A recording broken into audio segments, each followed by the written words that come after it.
بسم اللہ الرحمن الرحیم نحمدہ ونصلی علی رسولہ الکریم اما بعد۔ ہم اپنے دنیا کے کاموں میں بار بار دیکھتے ہیں کہ کبھی کام رک جاتا ہے، کبھی بہت مشکل ہو جاتا ہے، کبھی حل ہو کے دیتا ہی نہیں ہے، اور کبھی کبھی آسان ہوتا ہے۔ تو آسان ہونے پر تو کوئی دکھ نہیں، تھوڑا سا سکھ ہو جاتا ہے، خوشی ہو جاتی ہے۔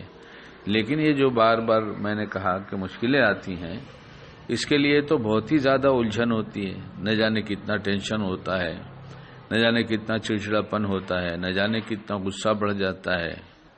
آسان سا راستہ ہے اس سے بچنے کا کہ ہم تقوی حاصل کر لیں، اللہ کے خوف سے، اللہ کی محبت میں گناہ چھوڑ دیں۔ پھر روزی کا مسئلہ ہے، صبح سے لے کے شام تک ہر آدمی روزی کے مسئلے میں الجھا ہوا ہے۔ انتھک کوشش کے باوجود ملتا تو مقدر کا ہی ہے، لیکن روزی کے حاصل کرنے کی رکاوٹیں اور ایک قسم کی پریشانی ایسی جس پر بیتتی ہے سب جانتے ہیں، اور اس مسئلے کو ہر ایک جانتا ہے، جس پر بیتتی کیا ہر ایک پر بیت رہی ہے۔ اور خصوصاً آج کل روزی کے حاصل کرنے کے کتنے مسائل ہیں۔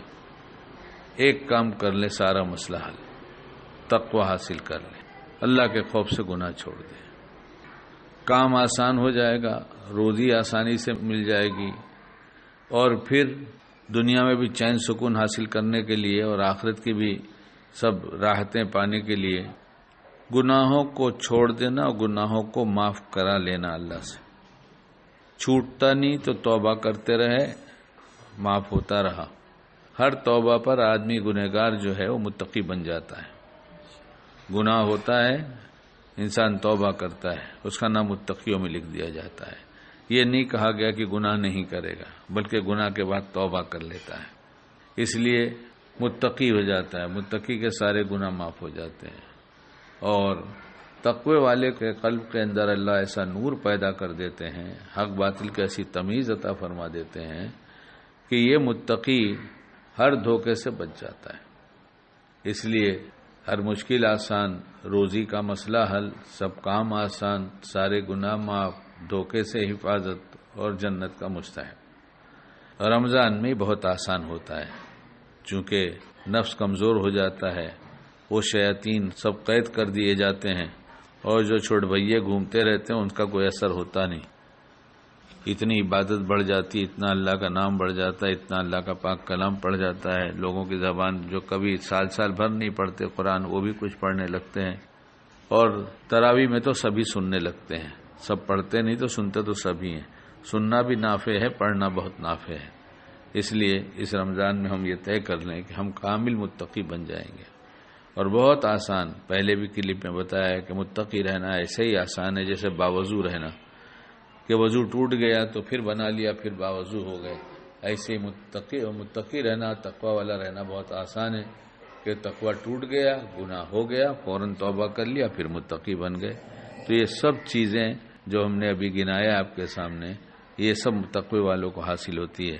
ہم بھی طے کریں، ہمارے گھر والوں کو بھی سمجھائیں، اپنے دوست احباب کو بتائیں کہ بھائی بہت آسان ہے، یہ بہت آسان ہے، ایک ذرا بھی مشکل کام نہیں ہے۔ مشکل تو اس وقت ہو جاتا ہے جبکہ یہ طے ہوتا ہے کہ گناہ کرے گا فوراً پکڑ لیں گے اللہ پاک، تو ایک بہت مشکل ہوتی، لیکن گناہ کرنے کے بعد اللہ پاک کہتے نہیں تو ہم سے توبہ کرے گا تو معاف کر دیں گے۔ کتنی دفعہ معاف کر دیں گے؟ ارے 70 دفعہ غلطی کرے گا تو 70 دفعہ معاف کریں گے۔ اس مہربان رب نے، جس نے ہم کو بنایا ہے، ہمارے ساتھ مہربانیاں ہی کرتا رہتا ہے۔ اس لیے ہم اس میں نہ رہیں کہ ہم سے گناہ نہیں ہوگا۔ ہاں ارادہ کریں گے گناہ نہیں کریں گے، لیکن ہو جائے گا تو فوراً توبہ کر لیں گے۔ خصوصاً رمضان میں توبہ کرنا آسان، اس پر مستقیم رہنا آسان، یہ سب آسانیوں کے لیے اللہ نے رمضان کا سیزن دیا ہے۔ ہم تھوڑی سی ہمت کر لیں، پکا ارادہ کر لیں کہ ہمیں متقی بننا ہی بننا ہے، اور جب گناہ کا موقع آئے تو اپنے آپ کو بچائیں، اور ہو جائے تو فوراً توبہ کریں۔ اللہ ہم سب کو باعمل بنائے۔